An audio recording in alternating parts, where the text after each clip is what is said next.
안녕하세요. 나노세TV입니다. 오늘의 영상은 교회와 공동체 2탄, 지난번 영상과 연결되는 내용입니다. 지난번 영상에서 우리는 하나님께서 공동체를 주신 이유에 대해서 알아봤는데요. 교회 공동체란 하나님께서 우리를 성화로 이끄시는 일종의 도구이자 훈련장이며, 이 안에서 하나님과 다른 사람들을 사랑하려고 노력함을 통해 우리 개개인이 예수님을 닮아가고 우리의 인간성을 회복할 수 있다는 사실을 새롭게 알게 되었죠. 그렇다면 오늘은 조금 더 구체적으로 교회 공동체에 대해서 알아보려고 하는데요. 하나님께서 말씀하시는 교회 공동체 안에서 꼭 필요하거나 조심해야 할 몇 가지를 앞으로 진행되는 영상들을 통해 다루려고 하는데요. 오늘은 그 첫 번째로 목회자에 대한 순종과 교회 내에서의 영적 질서에 대해 이야기해 보려고 합니다. 영상 본격적으로 시작하기 전에 구독과 좋아요 한번 부탁드립니다. 우리가 다니는 교회에는 보통 한 부서의 책임자로 목사님이나 전도사님이 계십니다.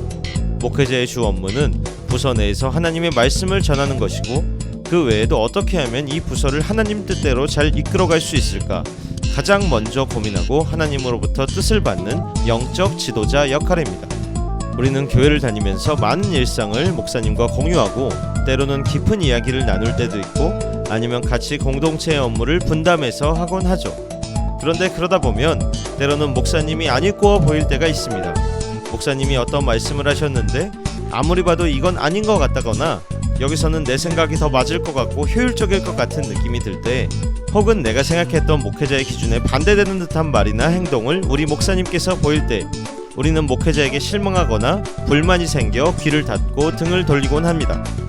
목회자도 우리와 똑같은 사람이기 때문에 우리의 마음에 상처를 주는 행동을 할 때가 있고, 때로는 우리들과 의견이 맞지 않아서 사소한 충돌이 생기거나 말다툼하고 싸울 때도 있죠. 그리고 어떤 상황에서는 목회자의 의견을 따랐을 때 너무 비효율적이거나 사회 통념과 맞지 않는 경우들도 있습니다. 그러한 상황에서 우리는 어떻게 행동해야 할까요? 설령 그런 상황에서 목회자와 반대되는 생각이 든다고 하더라도 우리는 목회자에게 순종해야 합니다. 왜냐하면 교회 안에서 목회자의 영적 권위는 하나님이 주신 것이기 때문입니다. 목회자는 하나님께서 이 공동체를 하나님 뜻대로 이끄시기 위해 세우신 분이며 하나님의 대리자입니다. 그렇다고 한다면 우리가 목회자의 말에 순종하는 것은 바로 목회자를 세우신 하나님께 순종한다는 것입니다. 하나님께서 그렇게 하라고 하셨기 때문에 우리는 목회자의 말에 순종해야 하는 것입니다. 이뿐만 아니라 하나님께서는 항상 올바른 영적 순서를 통해 그 공동체가 나아가야 할 방향을 제시하시고 은혜와 복을 주십니다. 그리고 목회자에게 순종하지 않아서 영적 순서가 망가진 공동체는 하나님께서 주시는 모든 것을 온전히 받을 수가 없게 됩니다. 아무리 사랑과 선을 이루려 노력하고 아무리 많은 능력과 은사가 있는 공동체라도 목회자에게 순종하지 않아 목회자와의 관계가 틀어진 공동체라면 곧 그러한 불순종으로 인해 하나님과의 관계도 끊기게 됩니다. 마치 호스가 연결된 수도꼭지를 잠가버리면 호스에서 더 이상 물이 흘러나오지 않는 것처럼, 목회자에게 순종하지 않으면 하나님께서 목회자를 통해 위에서 흘려보내주시는 모든 은혜가 단절되고 곧이어 그 공동체는 말라 죽어가기 시작할 것입니다. 그렇다면 만약 하나님께서 세우신 목회자를 내가 함부로 거스르고 비방하면 어떻게 될까요? 우리는 성경 안의 내용을 통해서 그것에 대한 답을 찾을 수 있습니다. 이스라엘 백성들을 이집트에서 인도해내어 가나안 땅으로 인도했던 하나님이 세워주신 하나님의 대리자, 하나님의 얼굴을 직접 대하여 본 사람인 모세에 대한 이야기를 잠깐 하고자 합니다. 민수기 12장에 보시면 이집트를 탈출해 광야 생활을 하고 있던 이스라엘 민족의 지도자인 모세는 새로운 아내로 이방인인 구스 여자를 맞아들입니다. 그런데 모세의 그 행동에 대해서 아론과 미리암이 반기를 들고 나섭니다. 그들은 모세를 비방하며 이렇게 말합니다. 아니, 모세 너만 하나님의 사람이야? 우리도 똑같이 하나님 모시면서 하나님께 권위를 받았어. 지금 우리가 하는 일 알지? 미리암 누나는 대예언자고 나 아론은 이스라엘 민족의 대제사장이잖아. 우리도 하나님 기적 다 받고 파로 앞에서 받고 어떤 것이 하나님 뜻인지 구분할 줄 알거든?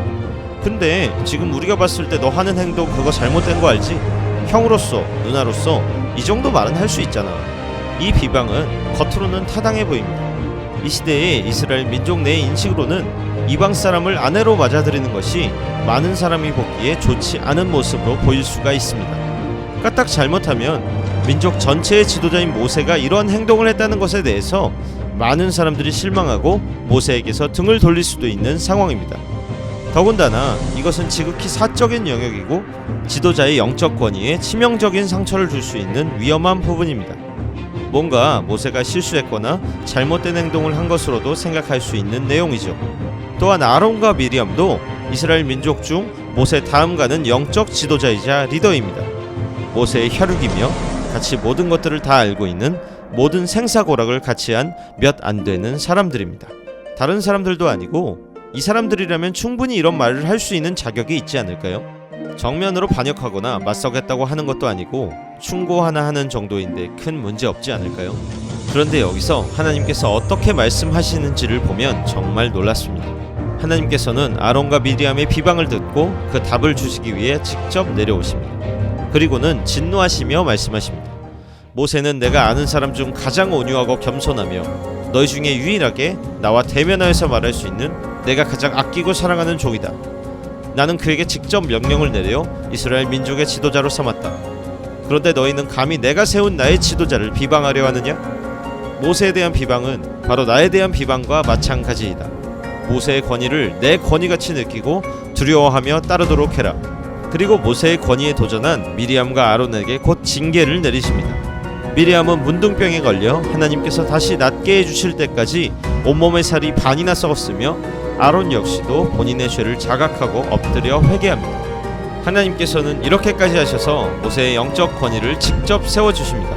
지도자의 영적 권위는 하나님께서 직접 정해주신 절대적인 질서이며 이 질서를 깨려고 하는 자에 대해 하나님께서는 진노하시는 모습을 볼 수 있습니다. 이것을 봤을 때 우리는 하나님께서 말씀하시는 영적 질서라는 것이 교회에 얼마나 중요한 것인지 알 수 있습니다. 우리가 만약 이 이야기의 모세를 목회자로 미리암과 아론을 우리로 본다고 할 때 우리가 교육자의 행동에 스스로 의구심을 품고 반발하면 하나님께서 과연 우리를 좋게 보실까요? 하나님께서 부여하신 영적 질서를 스스로 깬다면 설령 그 이유가 정당하다고 생각하더라도 하나님께서 그것을 좋게 보실 리가 없습니다. 그 때문에 우리는 부서 안에서 목회자에 대한 순종의 자세를 가져야 합니다. 그렇다면 여기까지 들으신 여러분들은 한 가지 의문이 드실 수 있습니다. 의구심을 품고 이렇게 생각하실 수도 있습니다. 그럼 목회자는 실수 안 하나요? 목회자도 잘못된 판단을 할 수 있고 실수도 할 수 있고 나아가서 잘못된 의도나 생각으로 목회를 하고 있는 사람도 있지 않나요? 하나님께 스스로 거스르는 목회자도 있지 않나요? 뉴스에 나와 온갖 구설수를 일으키며 사회에 무리가 되는 여러 목회자들을 봤을 때 우리 교회 목회자라고 실수하시는 분들이 하나도 없을 거라는 생각은 들지 않아요. 다 똑같이 부족한 사람들이잖아요. 그렇기 때문에 목회자라고 해서 무조건 어느 결정이든 순종하는 것은 위험한 생각 아닌가요? 차라리 잘못된 부분이 있다면 조언하고 바로 잡아주려고 하는 것 정도는 충분히 괜찮지 않을까요? 네, 맞습니다. 목회자도 우리와 똑같은 부족한 사람입니다. 그렇지만 일반적으로 목회자는 부르심의 무게와 책임감을 알고 오랜 시간 동안의 체계적인 신학 교육을 받으셨으며 예수님과 교회란 무엇이고 성도란 무엇이며 하나님께서 기뻐하시는 교회 공동체란 무엇인지에 대해 깊이 생각하고 하나님께 구하며 평생을 연구해 가시는 분들입니다. 교회 공동체가 이러저러한 상황에서 어떻게 해야 하나님께서 기뻐하시는 모습으로 서 있을 수 있는지 교회의 다른 어떤 누구보다 잘 아시는 분들입니다. 다른 어떤 누구보다도 하나님의 지시와 음성에 예민하신 분들입니다. 그렇기에 사회적으로 문제가 없는 정상적인 목회자라면 강압적으로 무언가를 지시하고 통제하려 하는 것이 아니라 그 단체를 위해 진정으로 사랑하고 기도하는 마음으로 이야기를 하고 그런 부분들에 있어서 모두의 의견을 묻고 상의 후에 결정하실 것입니다. 그리고 그 목회자가 모두를 위해 올바른 선택을 하지 않는다면 많은 성도들이 그로 인해 어려워하고 피해를 보기 때문에 교회 안의 중요한 문제에 대한 목사님의 지시에 대해서 함께 상의해보는 것은 좋은 일입니다. 하지만 말씀드렸듯이 목회자도 사람입니다. 실수할 수도 있고 잘못된 판단을 할 수도 있고 꽉 막힌 태도를 가지고 있고 대화가 통하지 않는 분이거나 나아가서 악한 모습을 지속적으로 보이며 아예 잘못된 의도를 가지고 목회를 하시는 분들도 분명 있습니다. 그런데 만약 우리 교회의 목사님께서 그러한 행동을 하고 있으시다면 하시는 말과 행동에 무언가 문제가 있는 것 같고 말이 통하지 않고 자신만의 의견을 성도에게 강요한다면 그런 상황에서 설령 그 목회자가 옳은 선택을 하고 있지 않는다고 생각하더라도 우리는 할 수 있는 부분에서의 역할이 끝나면 일단 그 목회자에게 순종해야 합니다. 그리고 정말로 그 목회자가 하나님께서 보시기에 범죄했다면 하나님께서는 직접 다른 방법으로 그 목회자를 징계하시고 문제를 책임지게 하실 것입니다. 하나님께서 기름 부어 세운 목회자가 실수하고 잘못하더라도 그것은 하나님께서 책임지시고 직접 해결하실 일이지 사람이 자기 마음대로 어떻게 할 수 있는 일이 아닙니다. 완악해져서 자신을 죽이려 하는 사울 왕을 피해 쫓겨다니던 다윗이 한 동굴에서 우연히 자고 있는 사울을 마주했을 때 그를 죽이지 못하고 사울 왕이 아무리 악한 왕이라고 해도 하나님의 기름 부음을 받은 자이기 때문에 내가 직접 칠 수 없다 라고 말한 것처럼 우리 교회 목회자가 마음에 안 든다고 지시를 거부하거나 직접 반기를 들면 안 되는 것입니다. 만약 정말로 공동체가 걱정된다면 반항하며 들고 일어나는 것이 아니라 기도하며 하나님께 맡겨야 하는 것이지 그 이상의 행동을 한다면 하나님께서 그것을 기뻐하시지 않을 것입니다. 세상의 논리와는 전혀 다르지만 이것이 바로 하나님이 말씀하시는 순리이자 영적 질서입니다. 끝으로 우리가 교회를 다니면서 사랑하고 섬겨야 할 이웃에는 다른 성도뿐만 아니라 목회자도 포함되어 있다는 것을 기억해야 합니다. 목회자라고 해서 혼자 모든 일을 책임지기만 하고 모든 사람을 케어해야 하고 우리가 기대기만 해야 할 대상은 아닙니다. 완벽하고 무결한 존재는 더더욱 아닙니다. 그렇기 때문에 성도가 먼저 목회자를 이해하고 사랑하며 목회자의 마음을 헤아리기 위해 노력해야 합니다. 목회자를 배려하고 존중하며 목회자를 위해 기도해 주어야 합니다. 먼저 순종의 자세로 나아가야 합니다. 그리고 다른 성도들 앞에서 먼저 목회자의 권위를 세워 주어야 합니다. 목회자에 대해서 함부로 이야기하지 못하게 하여 교회에 덕을 세우고 목회자에 대한 불만이나 실망이 있는 성도들을 찾아가 위로하며 기도해야 합니다. 예수님의 몸된 교회의 참된 성도라면 이렇게 공동체에 대한 사랑과 선의 마음을 가지고 그 안에서 진정 목회자를 사랑하는 마음으로 생각하고 행동해야 합니다. 우리가 그런 마음을 가질 때 하나님께서는 그 공동체에 충만한 은혜와 위로, 치유의 역사를 내려주실 것입니다. 그렇게 여러분들의 순종을 통해 한국교회 안의 모든 공동체가 올바른 영적 질서 속에서 열매 맺을 수 있기를 기도하면서 나노새 TV는 여기서 마무리 인사를 드리려고 합니다. 감기 조심하시고 새해 복 많이 받으세요.